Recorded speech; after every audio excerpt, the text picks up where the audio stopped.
आज मी करणार होती खूप सोप्या पद्धतीची भेंडी, म्हणजे आपल्याला मुलांसाठी डब्यासाठी ना सकाळी सकाळी पटकन होणारी अशी, जास्त मसालेदार पण नाही आहे. आणि इथे मी अर्धा किलो भेंडी अशी ना स्वच्छ पाण्याने धुवून कापडाने पुसून अशा प्रकारे कट केली आहे. खूप मोठी नाही, खूप छोटी नाही. नंतर आहे ना आपल्याला मिक्सरच्या भांड्यामध्ये ना 7-8 हिरवी मिरची तुमच्या आवडीप्रमाणे टाकू शकता आणि 7-8 लसूण पाकळी टाकायची बारीक करण्यासाठी, आणि लगेच शेंगदाणे पण टाकून घ्यायचे, भाजलेले शेंगदाणे टाकायचे आणि अशा प्रकारे ना बारीक करायचे. म्हणजे जास्त बारीक पण नाही, जाडसर पण नाही, मीडियम याच्यावर करायचे. नंतर गॅसवर कढई ठेवते ना, कढई गरम झाली की त्यामध्ये 2-3 चमचे तेल टाकायचं आणि अर्धा चमचा आहे ना जिरे टाकले मी. तर जिरे व्यवस्थित तडतडली की लगेच कढीपत्ता टाकून घ्यायचा आहे आणि जे वाटण केलेलं आहे ना आपण, शेंगदाणे, हिरवी मिरची, लसूण, ते पण टाकून घ्यायचे आणि त्याचा कच्चापणा जाईपर्यंत ते व्यवस्थित तेलामध्ये ना परतवून घ्यायचं आहे.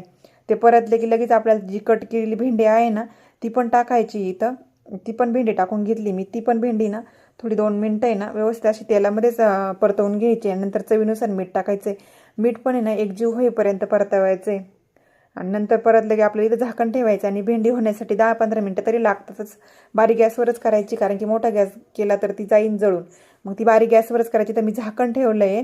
मध्ये मध्ये पण चेक करायचे झाले की नाही. इथं नव्हती झाली माझी, मग मी परत थोडंसं हलवून आहे ना परत बारीक गॅसवर ना झाकण ठेवलेलं आहे इथं. नंतर बारीक केलेली कोथिंबीर असेल ना ती पण टाकायची. माझ्याकडे नव्हती शिल्लक, मग मी काही टाकली नाही.